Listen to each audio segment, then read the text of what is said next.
Hello, welcome to Caesar Snack Sandwich. Today I have a really quick video for you on MERKL. MERKL is a protocol built by Angle Labs.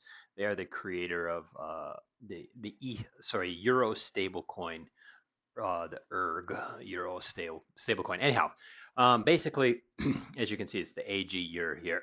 Okay. Anyways, what is this protocol and what is this project? What are they trying to do here? Basically, what they've done here is they've created a system whereby you can incentivize Uniswap version 3 liquidity positions. Now, if you don't know how Uniswap version 3 liquidity positions work, then I'm not going to explain everything to you, but there's a few key things that you should probably know just to kind of understand what's going on here. And that is everybody who creates a Uniswap version 3 or a concentrated liquidity position, they're not the same as other people. You know, I put more tokens in, I change my price range, my price range and your price range are different. So it becomes difficult to just put that into a normal yield farming gauge because everyone's position is different and it's harder to then define how many rewards go to this person or that person.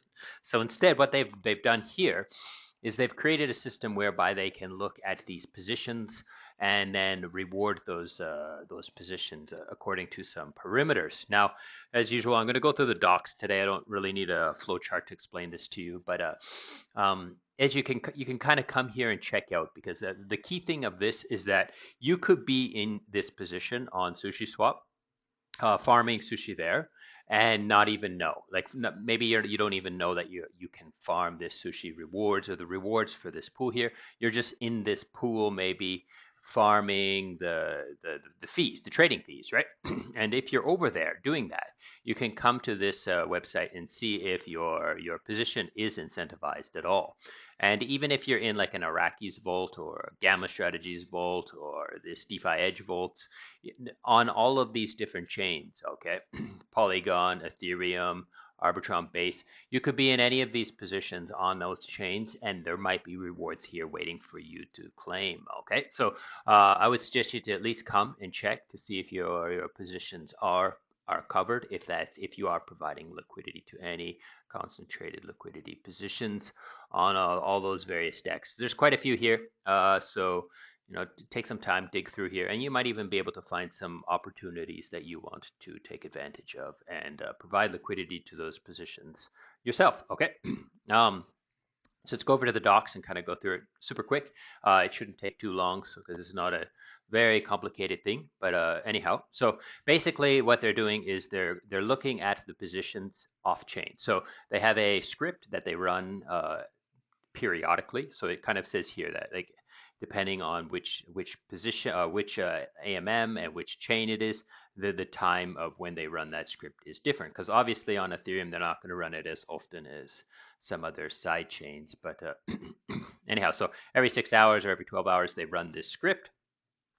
The script kind of looks at all of the positions and then decides, builds a MERKL tree or a MERKL root and puts that into the rewards contract, and then people then can go and claim their rewards. So it's not like a streaming gauge where every second you're accumulating rewards. It's kind of like every epoch, it's just like calculate the rewards and put the rewards there, like distribute or add. They don't actually put the rewards are already in the contract, but calculate the rewards and then assign those rewards to those individual positions and so forth.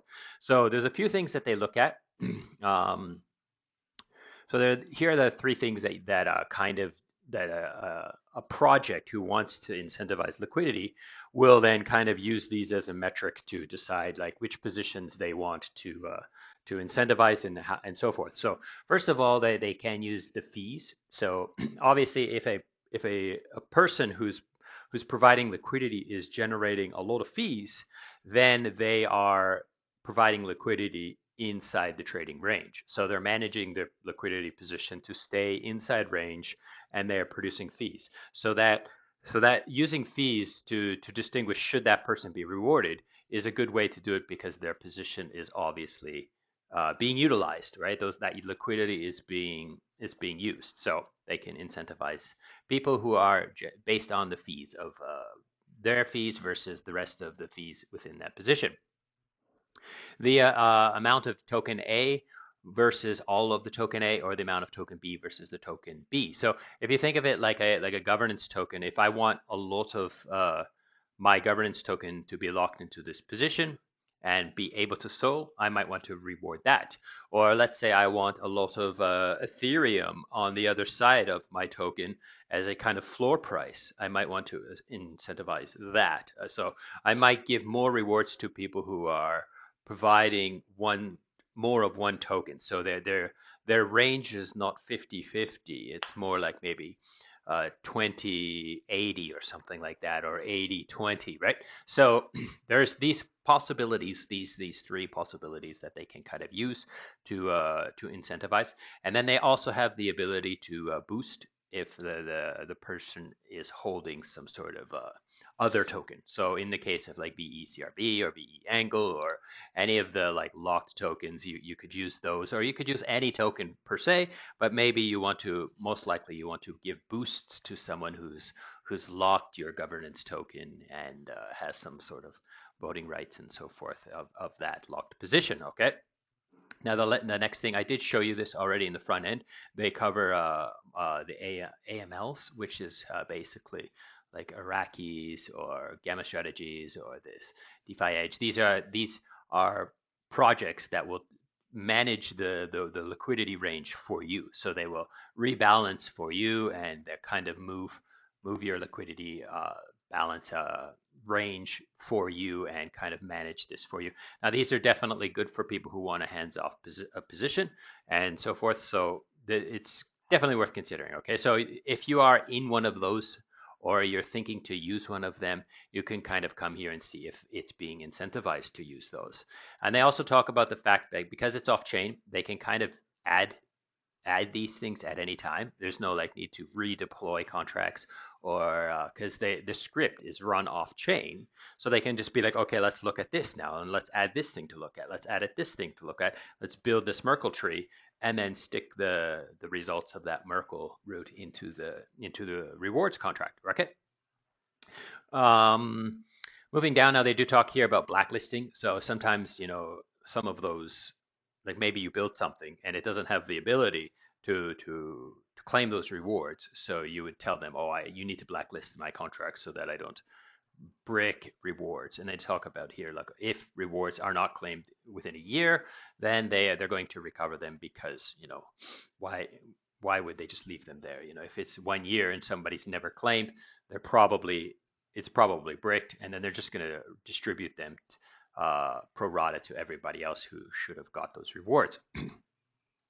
So each epoch, like I showed you these epochs here, right? They kind of just push the tree, and then you can, after that epoch pushes there, then you can go and claim your rewards. However, there is a 1 hour window when people who are watching these reward trees, there could be a problem. There is the possibility, it's an off-chain built MERKL tree, right? So people might want to be like, hey, how do we trust that this stuff is true and that you guys are not fudging the numbers because you're doing it off-chain, right?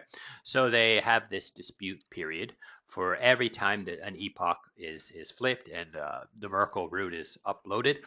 Then anyone can take 100 euros and call the dispute token function to say, hey, this MERKL root is incorrect, right? Then they will validate it, they will check, and if it is invalid, if it is wrong, then that disputer will get his 100 euros back. And however, if he is wrong and it is valid, then he will lose his 100 euros. However, they will still consider it invalid. They will still go back to the furthest, like the last time it was valid, and then do a brand new script running and so forth. Okay. Now there are some fees for using this, and the fees don't really come from the users. The fees come out of the pool of tokens that are sent as rewards. So let's say SushiSwap is sending a bunch of sushi to this MERKL claiming thing, this MERKL reward system. So that they're sending,